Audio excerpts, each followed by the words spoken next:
Well, hello, friends. Welcome back to the car.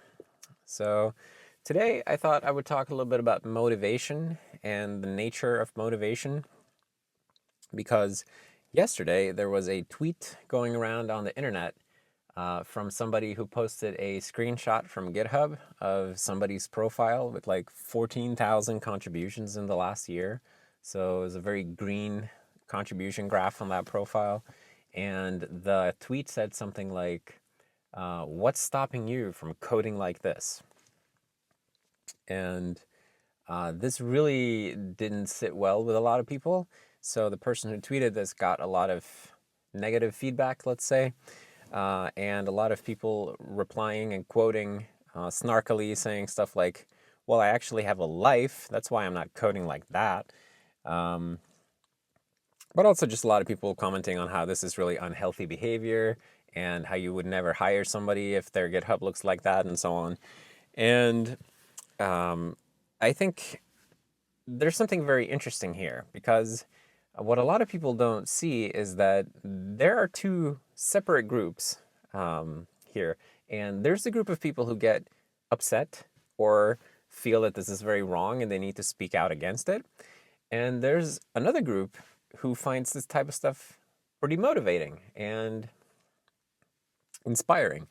And if you if you sift through all of the snark and negative responses, you find like here and there some people saying, "Oh wow, this is really inspiring," or like hashtag goals or whatever.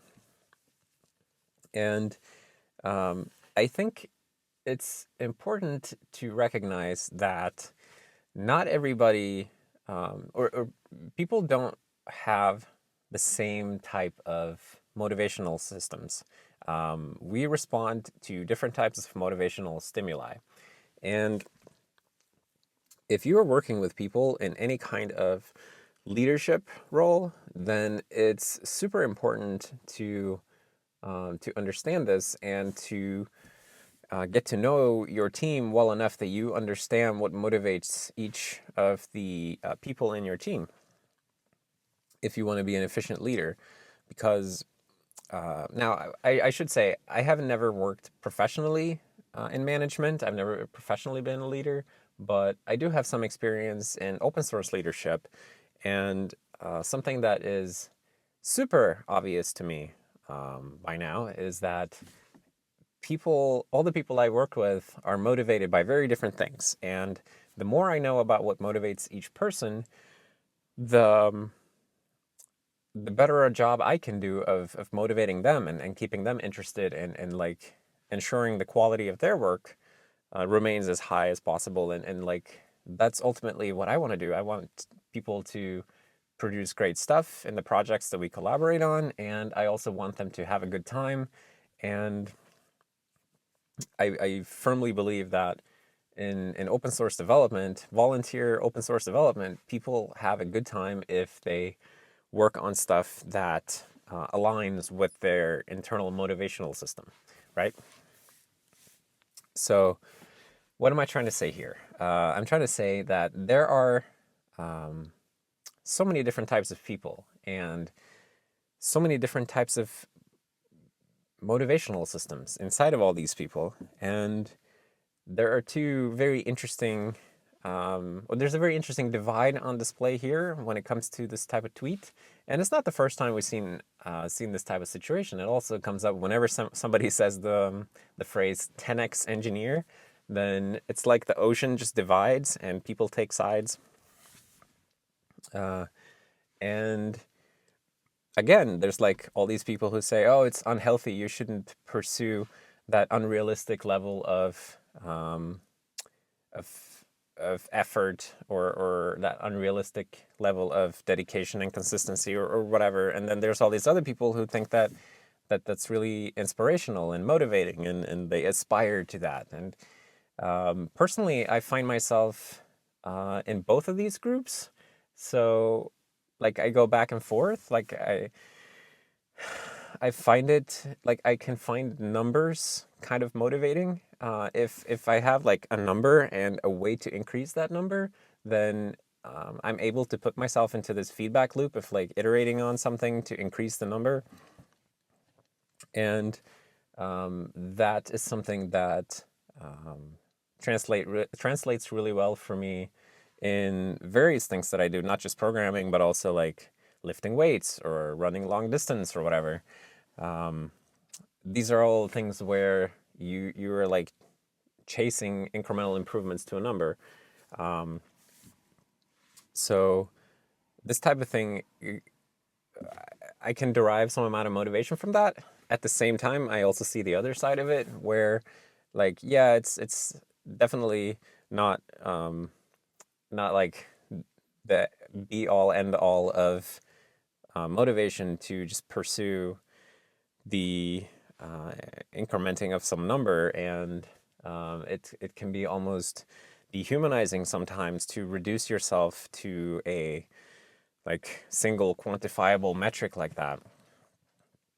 And it's absolutely possible to take things too far and make it unhealthy. So I go back and forth, but I'm definitely not like firmly one or the other. So this particular debate is interesting to me because I see people get so riled up about it on one side, while the other side is just getting motivated.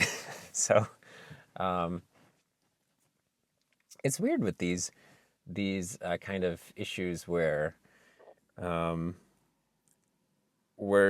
people want to tell others that what is natural to them is unhealthy and they shouldn't do it, or that it's unrealistic and so on. And these other people, they don't care. They just want to do their thing. But anyway, of course, like I should say that the way that this tweet yesterday was phrased, it was kind of like provocative, which I think rubs people the wrong way very often. So it's not like this person was not expressing the idea in the most diplomatic way, let's say. But I'm pretty sure that that guy was just looking for retweets or whatever. So essentially trolling in the original sense of the word. But regardless, it is an interesting debate, and I do think that what I was saying about understanding other people and understanding what motivates the people around you is very beneficial. This is certainly beneficial to me in my work on the Serenity operating system because there's a whole bunch of people working on it now, and I try to get to know everybody and what they like and what they're into, and sort of what type of things they are gravitate towards if left to their own devices. And that's why I also, whenever somebody comes to me and asks like, "Oh, I would like to work on Serenity. What should I do?" I always just tell people to, well, why don't you mess around with it for a bit, see if something bothers you, and then try to fix that. Just to sort of start this process of discovering what somebody thinks about, what somebody how somebody interacts with the system, and what they notice, what interests them. And I learned that every time that somebody opens a bug report or a pull request, or every time somebody asks me a question, I learn a little bit more about that person, about what they're interested in, right? And I really think that if to maximize my efficiency as a project leader, it is crucial for me to learn these kind of things about people. But again, that's just my opinion, I guess. Like I said, I've never been a manager professionally, so I don't know if this is how everybody does it. Maybe this is super obvious. But it's a subject I find interesting. And what more? I guess I would say to all the people who react kind of reflexively to this kind of post and feel like they must respond with some kind of snark about like how they have a life and things like that.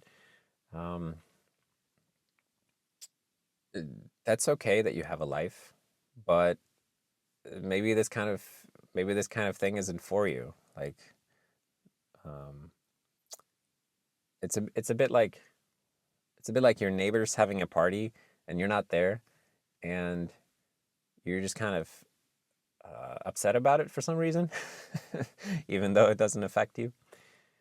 Uh, Although in this case, I guess the neighbors are kind of noisy, so it did affect you.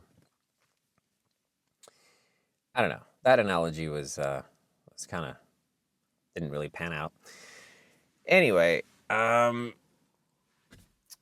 just something that was on my mind today. So thank you for listening to me uh, iterate through my thoughts on that. It was good to talk about it so I could process a little bit. And thanks for hanging out with me in the car. I guess I'll see you next time. Bye.